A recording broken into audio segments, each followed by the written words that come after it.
자, 구약성경에 보면은 법궤를 옮기는 과정에서 우사가 그 법궤에 손을 대서 우사가 그 자리에서 하나님이 쳐서 그만 우사의 생명을 잃은 그 사건이 있죠.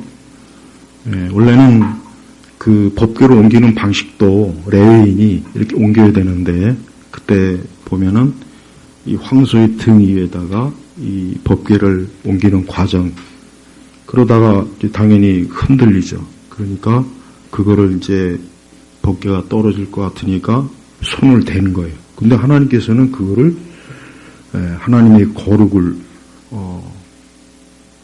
범했기 때문에 그냥 그 자리에서 쳐서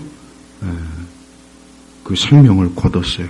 그러니까 다윗이 그때 그걸 보고 굉장히 두려워서 법궤를 들여오기를 두려워했죠. 한동안. 나중에 다시 이제 두려웠지만, 그러니까 유대인들은 근본적으로 이 하나님에 대한 두려움이 굉장히 강합니다. 엄청나게 강하고, 그러니까 쉽게 얘기하면은 사람이 하나님 앞에 감히 나간다는 거는 상상할 수가 없는 거예요.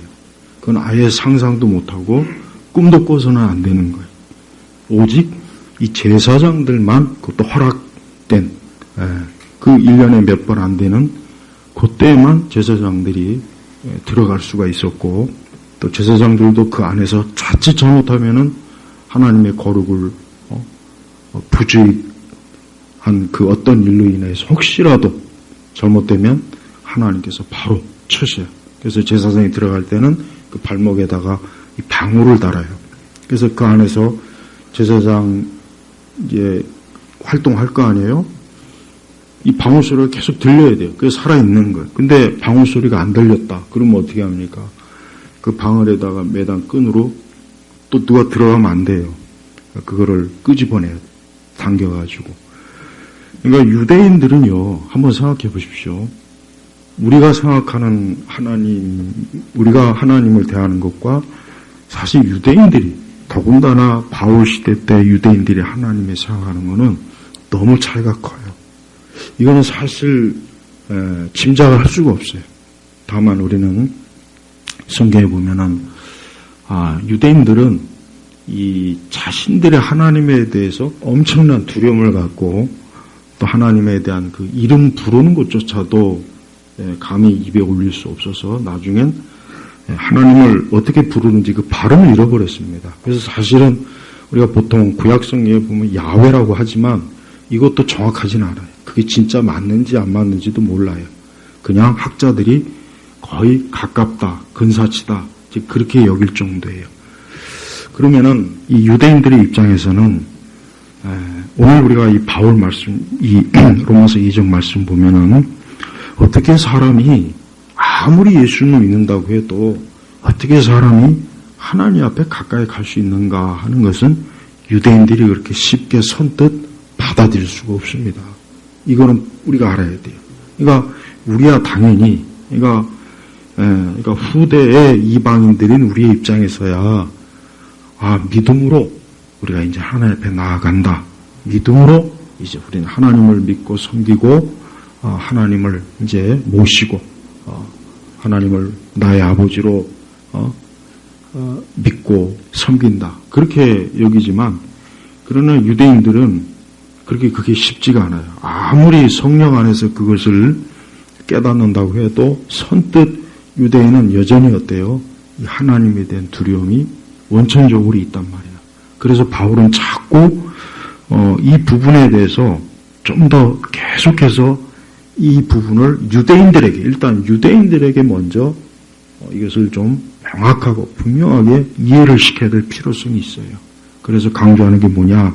2절에 보니까 이 은혜라는 말이 나와요. 그래서 로마서 5장에는 은혜라는 단어가 6번 나옵니다. 6번. 이것과 함께. 그러니까 그만큼 우리가 하나님 앞에 나아가는 것은 말 그대로 하나님께로부터 얻은 그러니까 하나님께로부터 얻은 하나님의 용납하심이다. 하나님의 허용하심이다. 하나님께서 전적으로 하나님께서 받아주시는 것이다. 그런 이해를 시키려고 이 은혜라는 그 단어를 이제 바울이 이제 쓰는 거예요. 그래서 2절에 보면은, 자, 지난 우리 시간에 1절을 봤겠지만은, 자, 그리스도로 말미암아 했죠. 또 2절에도 또 뭐가 나옵니까?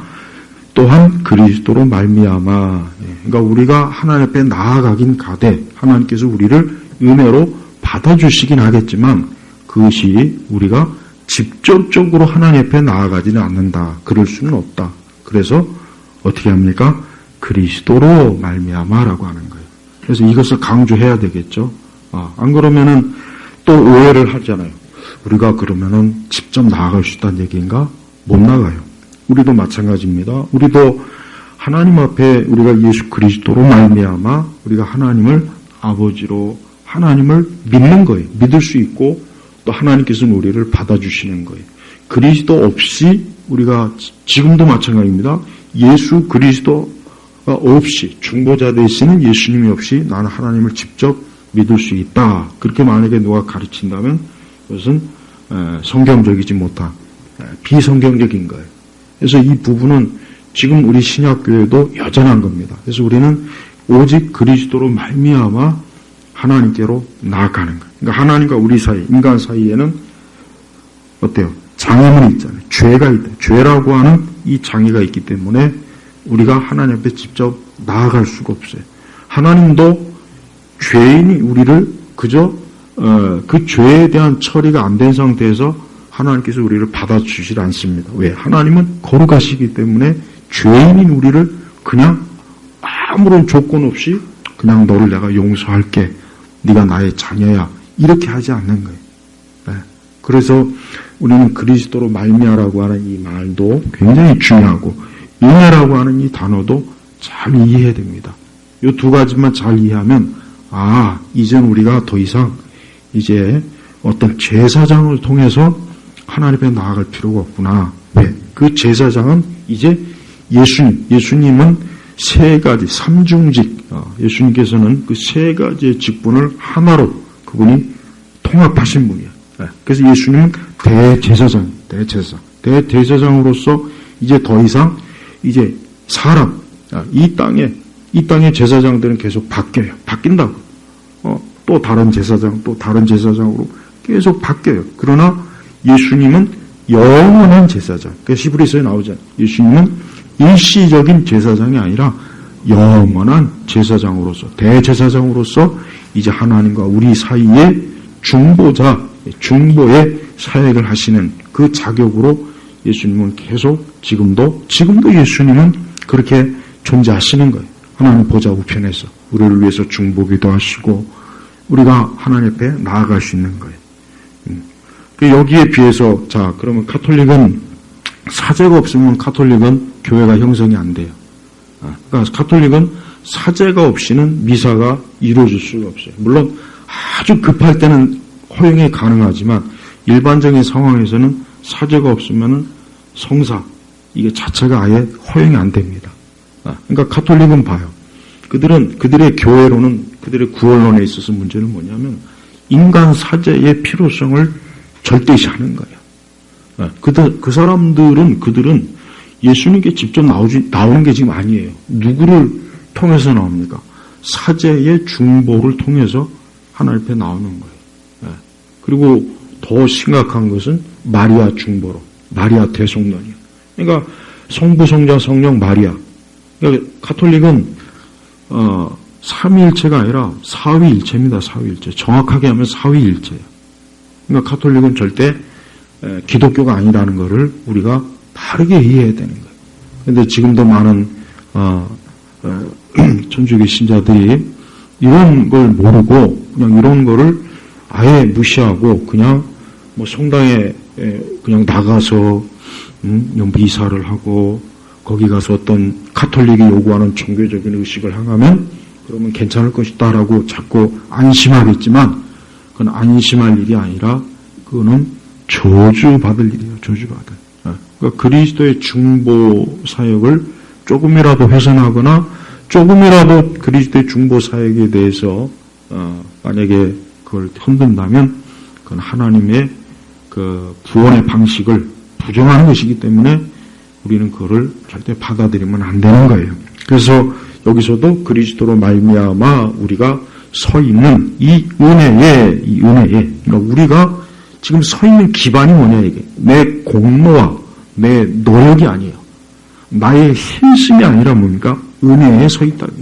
은혜라고 하는 이 기반에 내가 있음으로 믿음으로 들어감을 얻었고 하나님의 영광을 바라며 기뻐한다 그랬단 말이에요. 그러니까 여기서 특별히 하나님의 영광을 바라며 기뻐한다 그래요. 기뻐한다. 자, 왜 그랬습니까?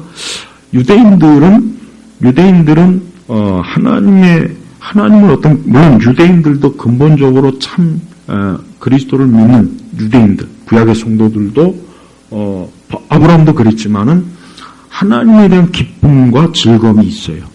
그래서 다윗도 막 춤을 추고 구약의 그 성도들을 보면은 하나님을 기뻐하고 하나님을 막 즐거워하는 그런 성도들의 모습이 있지 않습니까? 그런데 일반적으로 유대인들은 이러한 기쁨이나 즐거움보다는 뭐가 앞섭니까? 두려움이 앞서는 거예요. 두려움. 그러니까 하나님에 대한 두려움. 혹시 하나님 앞에 조금도 잘못해가지고 하나님이 진노하실까? 내가 하나님의 거룩함을 훼손해서 혹 잘못될까? 이런 근본적인 두려움이 굉장히 압도적이에요. 바울이 그걸 너무 잘 알잖아요. 그러니까 오히려 여기서 이런 뭐라 했습니까? 하나님의 영광을 바라며 기뻐한다. 그럼 여기서 그 하나님의 영광은 뭐냐? 하나님의 영광은 바로 뭡니까? 이 다음에 우리가 지금 현재 하나님과 함께 있다. 함께 있는. 내가 하나님과 함께 있다는 그 믿음을 가지고 어때요? 기뻐하고 즐거워하는 거예요. 이젠 더 이상 하나님과 나 사이에 있던 먼 거리가 없어요. 하나님과 나 사이에 성전이 필요가 없어요. 제사가 필요 없는 거예요. 그냥 하나님 앞에 이제 늘 하나님을 모시고 하나님과 함께하고 하나님과 동행하는 거예요. 구약에서 성막을 보면은 이스라엘 백성들은 성막을 어때요? 이동할 때마다 성막을 같이 옮겨요. 그건 뭘 의미하냐면 하나님과 함께한다는 거예요. 그리고 나중에 예루살렘에 성전이 있지만 그 성전도 결국은 그 성전에 하나님이 임재하신다는 믿음을 가지고 있기 때문에 유대인들은 그 성전에 가서야 하나님이 하나님이 이곳에 함께하는구나라는 그런 생각이 더 우선이에요.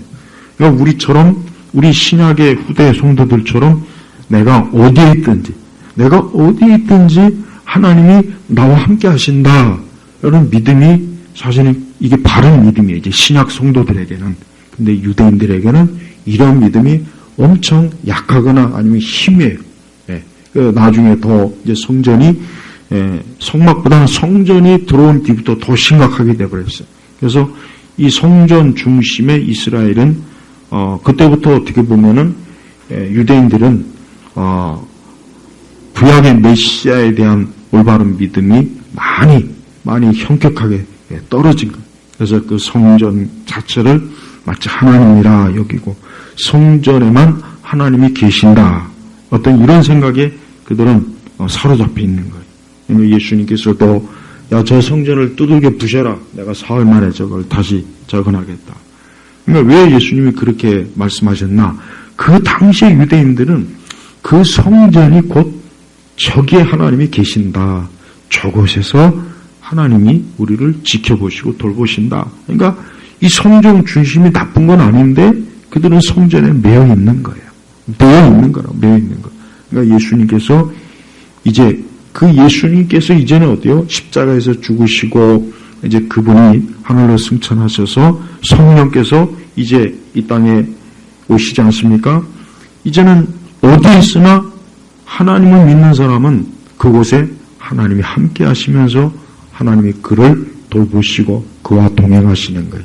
그래서 성도들은 하나님에 대한 어때요? 즐거움, 기쁨이 있는 거예요. 또한 두 번째는 여기서 하나님의 영광은 장차 앞으로 올 영원한 미래의 어때요? 천국, 영생을 지금 이제는 어때요? 꿈꾸면서 바라보면서 그거를 기뻐하고 즐거워하는 거예요. 그러니까 바울은 우리가 이제 5장 1절에 그랬지 않습니까? 화평을 누리자 그랬죠. 화평을 누리자. 이젠 하나님과 우리 사이에 화평이다. 평안이다. 이젠 두려워하지 말고 하나님을 무서워하고 벌벌 떨고 그러지 말고, 또 하나님께서 나를 혹시라도 치시냐 저주하시냐 거기에 몰두하지 말고 그냥 평안해라. 이제 하나님과 우리 사이에는 지극한 평화밖에 이제 없는 거예요. 그러고 난 다음에 이제는 더 적극적으로 2절로 나가면 어때요? 하나님의 영광을 바라며 어때요? 기뻐한다. 기뻐. 이제 기쁨이에요. 기쁨. 이제 기쁨으로 이제 평안의 단계를 넘어서 어때요? 이제 기쁨의 단계를 넘어가는 거예요. 그래서 참 성도는 기쁨이 확실히 있고 기쁨이 커요. 이게 굉장히 큽니다. 그래서 기뻐하는 것은 성도들의 특징입니다. 근데 여기서 말하는 기쁨은 육의 기쁨은 아니에요. 육의 기쁨은 말 그대로 내가 좋을 때만 기뻐하는 게 육의 기쁨이에요. 뭐 내가 갑자기 막 돈을 많이 벌었다. 갑자기 뭐 알지도 못하는 사람이 뭐 상속을 나한테 했다. 뭐 갑자기 좋은 게 이루어졌다. 뭘 바라는 게 그러면 기쁘죠. 그 싫어할 사람이 뭐 누가 있겠습니까? 그런 육적 기쁨은, 그러나 그 육적 기쁨은 그 조건이 사라지면 또 싫은 거예요. 또 싫어져. 주식을 해서 막 돈이 갑자기 벌었는데 좀 더 지켜보니까 갑자기 또 확 떨어져갖고 그냥 바닥이다. 그냥 막 하루 사이에, 그러니까 주식하는 사람도 하루 사이에 막 천당 지옥을 막 오르락내리락 한다면서요.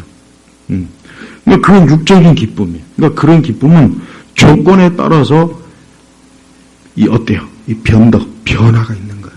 근데 하나님 앞에서 우리의 기쁨은 그게 아니고 뭐예요? 우리가 진짜 안 좋을 때도, 몸이 아플 때도, 힘들 때도, 환난 때도, 그래서 그 3절로 넘어가면 이런 말씀이 있지 않습니까? 이뿐 아니라 우리는 환난 중에도 기뻐하니 그랬잖아요.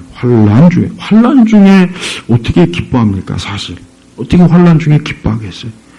불신자, 하나님 믿지 않는 사람에게는 환난 중에 기뻐할 수가 절대 없습니다. 그러나 믿는 자에게는 이게 되는 거예요.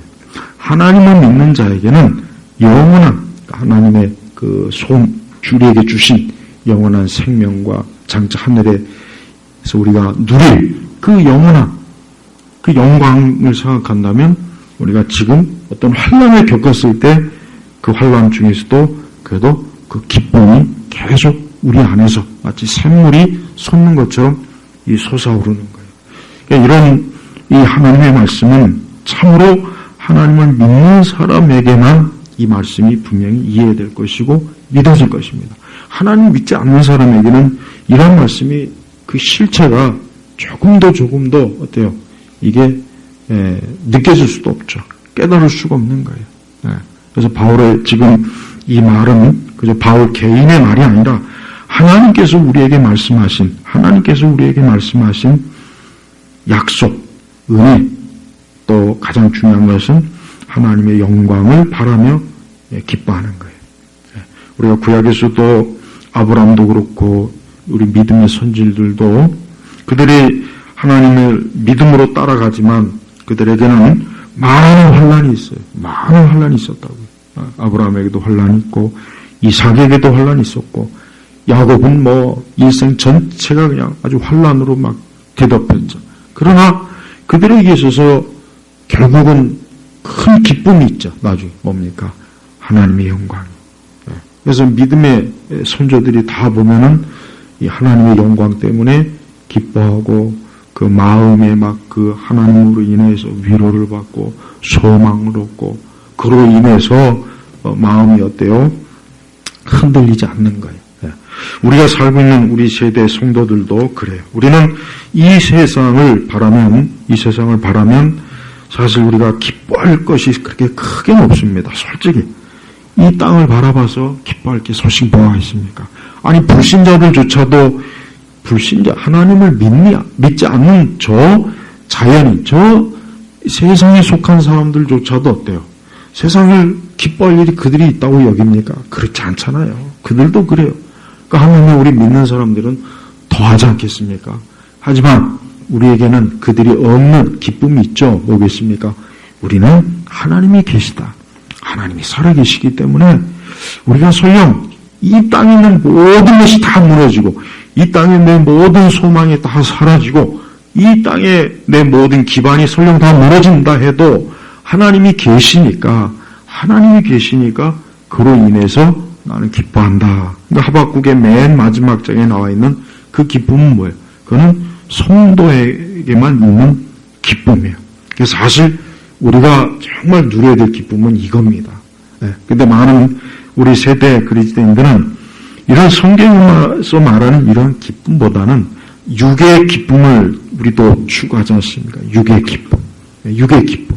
어떻게 보면 그 육의 기쁨을 또 하나님의 축복이라고 생각을 해요. 하나님이 날 축복하셨어. 물론 하나님의 축복일 수도 있고 아니면 그냥 정말 육적인 그냥 복일 수도 있어요. 근데 중요한 것은 그 기쁨이 하나님께로부터 왔고 하나님으로 인해서 계속해서 어때요?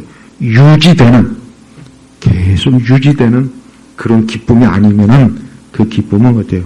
그냥 육신적 기쁨이에요. 육적 기쁨이에요. 그러나 육적 기쁨은 오래 가지 못합니다. 조금 시간이 지나면은 육적 기쁨은 어때요? 사라지죠. 그래서 이 땅의 기쁨이라고 하는 것은 오래 가질 않아요. 그래서 잠깐이야, 잠깐.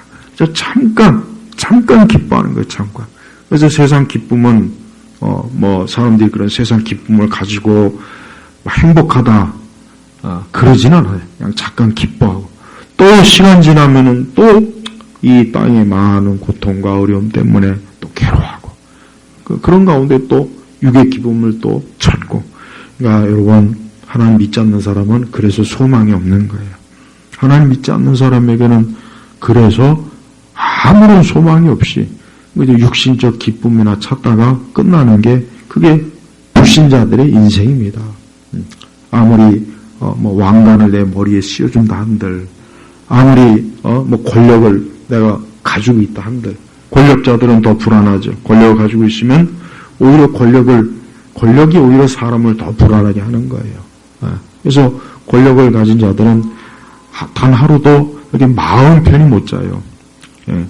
재벌들도 여러분, 그 사람들이 우리가 보기에 돈이 엄청 많으니까, 저 사람들은 참 부할 것이 없겠다 여기겠죠. 그러나 실제로는 그렇지 않대요. 실제로는 매일매일 불안하대요. 이건 실제로 제가 어떤 변호사가 그러더라고요. 자기가 이 돈 많은 재벌들을 많이 상대해 봤는데 이 사람들은 그냥 겉으로는 막 화려한 옷을 입고 겉으로는 굉장히 막 뭔가 여유 있고 자신만만하지만 사실은 뒤돌아서면은 다 그냥 불안해하고 또 무슨 일이 터지지 않을까, 또 무슨 자기 사업에 무슨 문제가 있지 않을까, 또 갑자기 그러니까 늘 노심초사해요. 힘들대. 그러니까 절대 정말 돈이 많은 사람을 불화할 필요는 없대요. 근데 이런 말을 해도 그래도 어쨌든 돈이 많아봤으면 좋겠다. 이게 다 대부분의 가진 사람들의 생각이잖아요. 근데 실제로 어쨌든 그래요. 우리 성도들은 그래. 어쨌든 보면은 하나님을 믿는 게 제일 좋은 것이구나. 하나님 믿는 것이야말로 사람에게 있어서 가장 큰 기쁨이고 이것이 영원한 것이구나. 내가 이것 때문에 어쨌든 앞으로 내가 인생을 살 때 어쨌든 난 이것 때문에 든든하지 않나. 이런 생각과 이런 믿음을 꼭 가지고 있어야 되는 거예요. 바울은 하나님을 믿는 그리스도로 말미암아 하나님에게 가까이 가는 그 기쁨을 지금 설명하는 거예요. 이 하나님이 우리가 이제는 이 하나님에게 다가갈 수가 있다. 우리가 이 하나님의 손을 잡을 수 있고 하나님에게 언제든지 가서 그 하나님 앞에 가서 그냥 유대인들의 입장에서는 이 제사 한 번 하려면 그 절차가 얼마나 많은 절차를 거쳐야 돼요. 준비할 것도 많아요. 거기에 또 자기 혼자 제사 한다고 해서 되는 게 아니거든요. 제사장들도 있어야죠. 레위인도 있어야죠. 성전도 있어야죠. 제물도 있어야죠. 그러니까 이런 사람들 입장에서 이제 그런 거 필요 없이 하나님 앞에 갈 수 있다? 이 굉장히 혁명적인 거라고, 혁명적인 거. 그러니까 우리가 이렇게 하나님 앞에 예배 드리는 게 이게 사람이 정한 게 아니에요. 이게 사람이 정해서 우리가 이렇게 예배 드리는 게 아닙니다. 누구 때문에 그랬습니까? 그리스도로 말미암아 우리가 이렇게 예배를 드릴 수가 있는 거예요. 그렇지 않으면 지금도 소 잡고 양 잡고 비둘기 잡고 지금도 그래야 돼요. 지금도 그래야 된다고요. 그것도 예루살렘 그 성전에서만 그래야 되는 거예요. 뭐 지역 성전을 만들어 놓고 절대 그럴 수가 없습니다. 사실 어떻게 보면은 이 복음의 이 간격은 확실히 첫 번째 믿을 유대인들이에요. 이 첫 번째 믿은 유대인들의만큼 이 복음에 대한 엄청난 이 감동, 감격, 기쁨, 놀라움, 아마 그 사람들로서는 이게 정말 말 그대로 낙원이 천국의 문이 열린 거나 다를 바가 없습니다. 근데 우리 성도들에게도, 우리 신약교회 성도들도 우리가 유대인들과 같은 그런 것들을 우리가 혹 모른다 해도 우리 역시 우리에게 중요한 거 보겠습니까? 하나님의 영광을 바라고 기뻐하는 거, 이거 중요한 거예요. 우리는 이 땅에서 우리가 인생을 살면서 참 사람들은 그래요. 우리 인생이라고 하는 것은 살면 살수록 힘들어요. 힘들다고요. 그러니까 사람은 살면 살수록, 난 이제까지 살면 살수록 행복하다는 사람은 솔직히 못 봤어요. 신문에서 인터뷰 때 나는 행복함. 다 거짓말. 다 거짓말. 집에 가서는 골골대면서 약 먹고 다 거짓말이에요. 신문에서 나온 언론 인터뷰는 다 거짓말이에요. 다 거짓말. 그런 거 믿지 마세요. 그러니까 어느 누구든 인생은 살아면 살수록 기쁨은 고사하고 점점 슬프고 고독하고 외롭고 힘든 거, 이게 인생이라고요. 이게 진짜 다 그래요. 안 그런 사람이 누가 있습니까? 그 가운데서 우리에게는 누가 있습니까? 우리에게는 하나님이 계시잖아요. 이 하나님이 계시니까 이 하나님 때문에 내가 기뻐하고 참 그걸 바라는 거예요. 무엇보다도 우리는 영생을 바라고 있죠. 또 예수님의 재림을 바라겠죠. 우리는 천국에서 하나님과 함께하는 이 기쁨을, 그 소망이 엄청난 겁니다. 그곳은 이제 슬픔도 없고 고생하는 것도, 괴로운 것도 없고, 아픈 것도 없고, 우리의 마음을 참 고통스럽게 하는 그런 고통이 아무도 없는 거 한번 생각해 보십시오. 한번 우리가 이런 것들을 깊이 한번 묵상을 해야 돼요. 그래야 하나님이 내게 주신 이건 정말 돈으로 살 수 있는 게 아니구나, 참 귀한 것이구나 하고, 그로 인해서 우리가 어때요? 감사한 마음이 들고 기쁜 마음이 드는 거예요. 그리고 또한 이러한 믿음을 통해서 이제 하나하나 열매를 맺는 게 이제 3절부터 4절, 5절 계속해서 나오는 거예요. 하나님은 우리를 하나님의 자녀로 삼으신 그것으로 끝나는 게 아니에요. 그것으로 끝나는 것이 아니라 거기에서부터 파생되는 하나님의 은혜가 계속 나. 환난 중에 기뻐하고 또 환난은 인내. 좀 우리가 잠깐 이 땅에서 어려움을 좀 참자. 잠깐. 그래서 우리가 구약의 그 성도들 보십시오. 다 인내한 사람이에요. 아브라함만큼 인내한 사람이 어디 있겠으며 욥만큼 인내한 사람이 어디 있겠어요. 다 인내의 사람이 인내의 사람.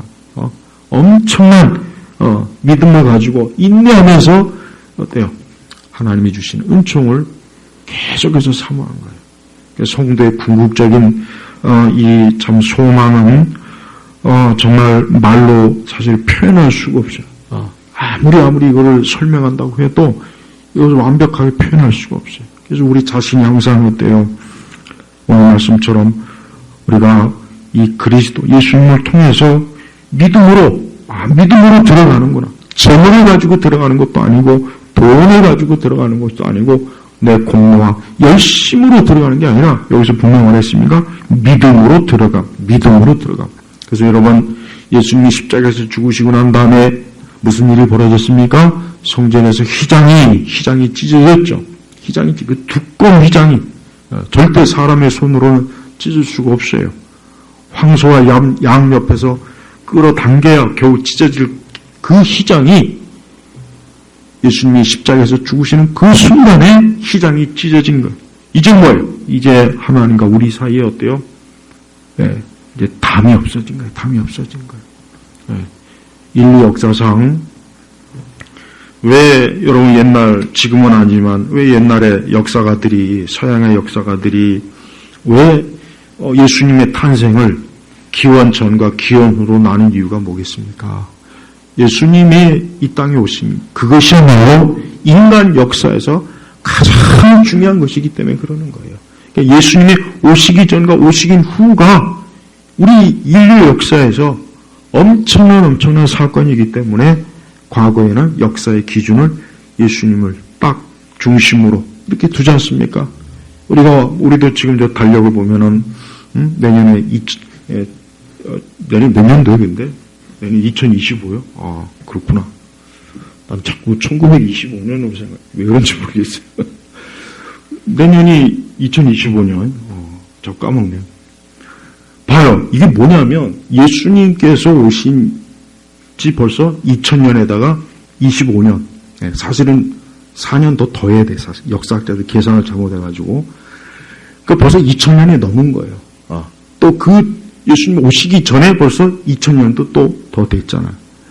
물론 과연 어느 때 우리 주님이 오실지는 우리가 모르지만 어쨌든 이 기준은 명확해요. 인류의 역사는 예수님이 오시기 전과 오신 후로 그게 기준이 돼. 그러니까 그게 기준인 거예요. 인간 역사의 기준인 거예요. 이거를 아무리 이제 지금 이제 역사자들이 그걸 안 써요. 이제 잘 안 써요. 하도 이제는 기독교의 그런 영향이 이제 벗어나다 보니까 이제 역사학자들이 AD와 BC를 이제 사용 안 하고 기원 그 예수님을 중심으로 한 기원 영어를 이제 자꾸 폐기해요. 참 그 잘못된 거죠. 근데 아무리 그래봐야 소용없어요.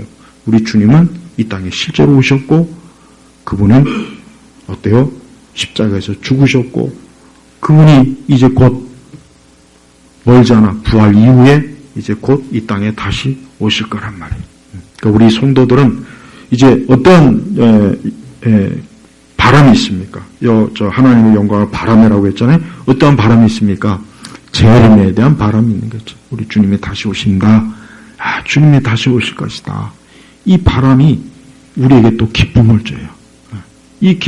우리 주님이 이제 난 가면 안 온다, 난 끝이다 이렇게 했더라면은 사실 우리의 소망이 뭐가 있겠습니까?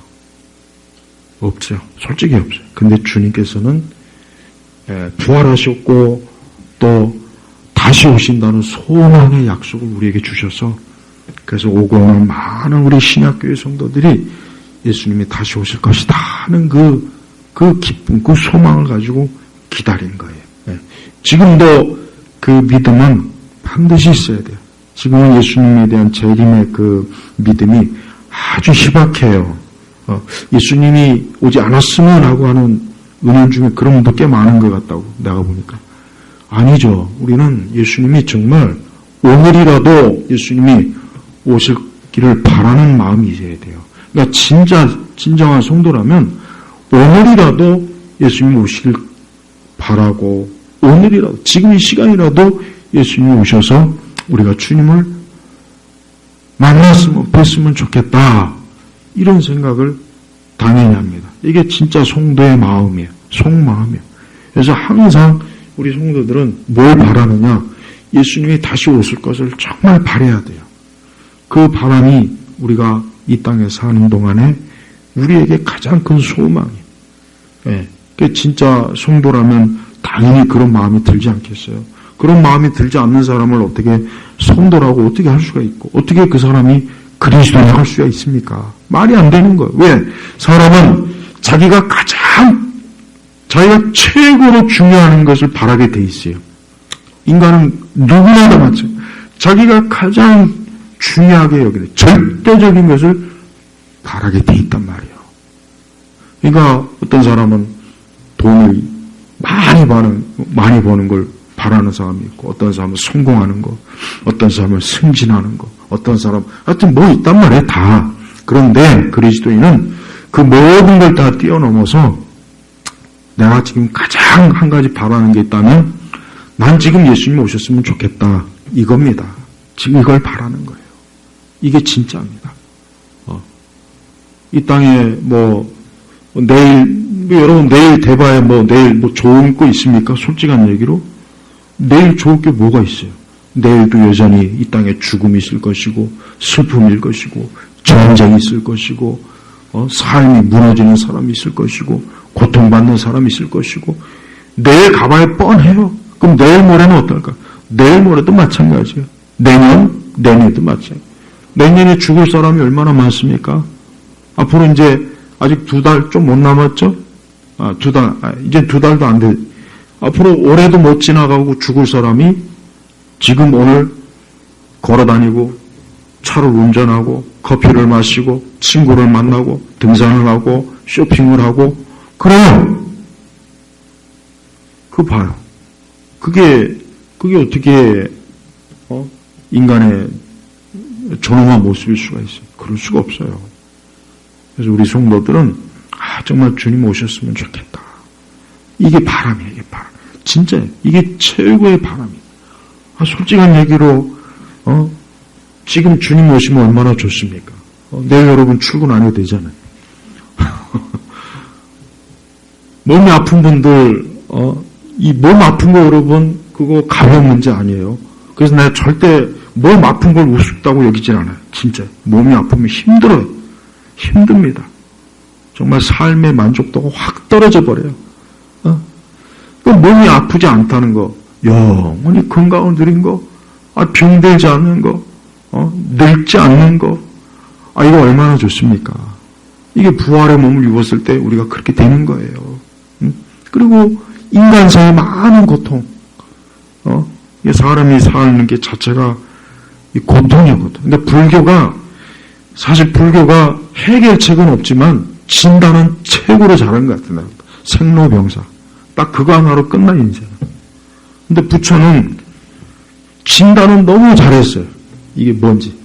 근데 해결책이 없어요. 해결책. 진정한 해결책은 예수님이에요. 예수님은 우리에게 영원한 생명, 영생을 주시겠다 그랬다. 또 예수님 우리를 위해서 처소를 마련하겠다 그랬어요. 우리 성도들은 이 다음에 영원한 처소에서 영생을 누릴 거예요. 천국에서 영생을 누릴 거예요. 봐요.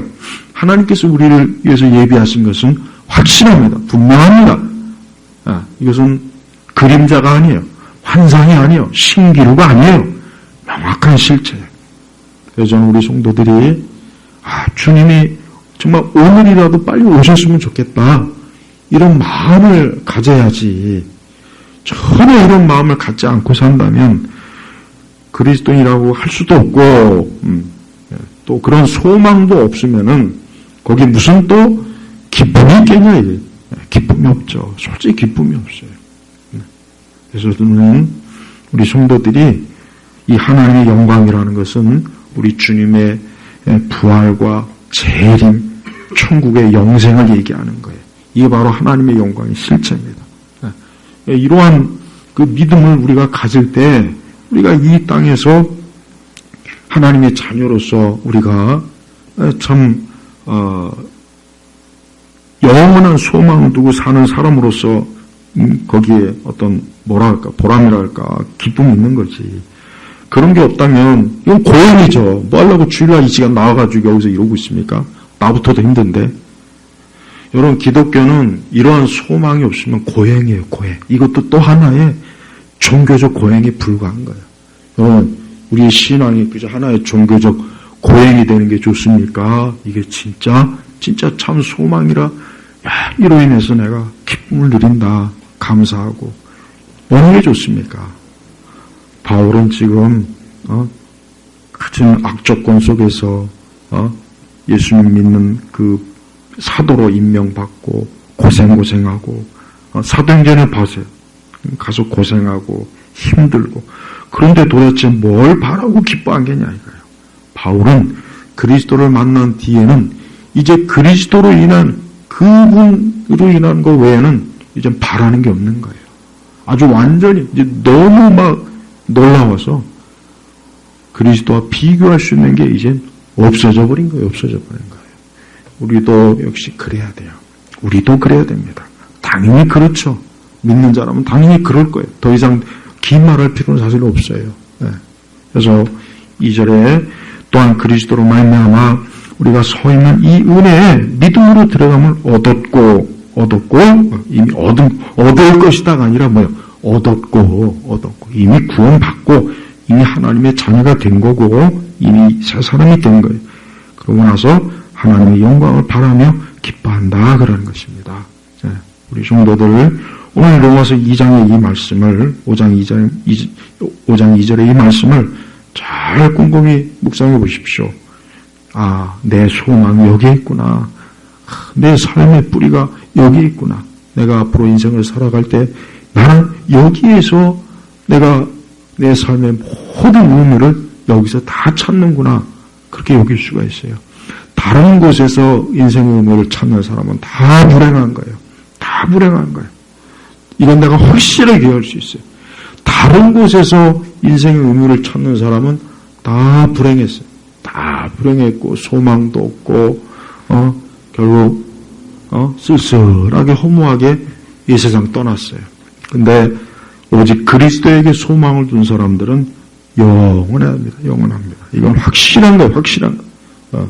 그래서 나는 사람들이 예수님 믿었으면 그 이상 또 좋을 게 없는데 왜 예수님 안 믿고 여전히 저렇게 불신앙과 믿지 않는 상태로 왜 저렇게 인생을 살까? 앞으로 얼마나 더 좋은 걸 보겠다고 저러고 있을까라는 그런 생각이 드는 거예요. 우리 엊그제 수능시험 봤죠? 수능시험.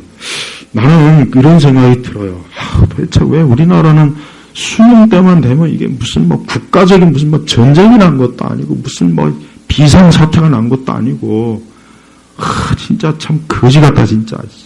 아주 수능 그냥 애들이 시험 보는 것 같고 왜 그렇게 근데 왜 그렇게 했습니까? 그 하나로 아이의 인생이 달려있으니까 그런 거겠죠. 그러니까 근데 요즘은 경찰들이 그래요. 우리가 무슨 애들 수험표 갖다 주는 사람이냐. 일만 생기면 경찰 동원하고. 좀 우리나라도 외국처럼 미국처럼 좀 가만히 있었으면 좋겠어요. 그냥 비행기도 뜨지 말란다며 또. 참나. 혹 외계인이 있으면은, 외계인, 우리나라 시험 날짜니까 이날은 여기 들어오지도 마시고 아마 그럴 것 같아요. 하긴, 제가 최근에 그 조선 시험에 빠지다라는 책을 봤는데, 진짜 우리 조상들 참 대단합니다. 대단합니다. 지금 이거는 아무것도 아니더라고, 내가 볼 때는. 근데 한 가지 확실한 거는 옛날 장군 급제한 사람들 진짜 대단한 사람이에요. 천재. 예. 그 수천 권이나 되는 그 유교 경전을 거의 달달 외워야 돼. 그래야 이게. 근데 그때도 또 학원도 있고, 가정교사도 있고, 그때도 또 족보가 있더만요. 하여튼 똑같아요. 인간 본성은 변한 게 없는 거예요. 근데 여러분 생각해서, 조선시대 그렇게 열심히 유교 경전을 했고, 지금 그 사람들 다 어디가 있습니까? 다 저 산에 가 있어요. 다 썩어 문드러졌다고요. 우리는 안 그럴 것 같습니까? 영생을 준비하지 못한 인생은 아무것도 준비한 게 없는 거예요. 헛된 삶을 사는 거예요. 그리스도를 통해서 내가 하나님의 자녀가 된 거는 너무 귀한 거예요. 이건 말로 표현할 수가 없어요. 그러니까 우리는 우리의 자녀들과 우리 자신들이 이 땅에 천국에서 영생을 누린 그 엄청난 이걸 누리지 않는 이상은 절대 웃지도 말고 만족하면 안 돼. 이것만큼 중요한 게 없어요. 내가 하나님의 자녀가 되어서 천국에서 주님을 모시고 사는 것만큼 이것만큼 중요한 게 어딨냐. 우리가 오늘 이 5장 2절의 말씀이 얼마나 큰 말씀이고 얼마나 중요한 말씀인 줄 알고 우리 역시 하나님의 영광을 바라며 기뻐하는 그런 사람으로 인생을 살길 주의 이름으로 축복합니다. 기도하겠습니다. 하나님 아버지 감사합니다. 오늘도 이 주일에 하나님 앞에 예배드립니다. 주여 우리에게 영원한 생명, 하나님의 영광, 하나님의 나라, 우리에게 장차 영원한 영생을 주시는 아버지 하나님의 놀라운 은혜를 정말 감사하고 깊이 이것을 깨닫고 이 엄청난 일에 우리가 항상 하나님 앞에 말로 다 할 수 없는 경배를 드릴 수 있도록 우리 성도들을 붙잡아 주옵소서. 예수 그리스도의 이름으로 기도 올렸습니다. 아멘.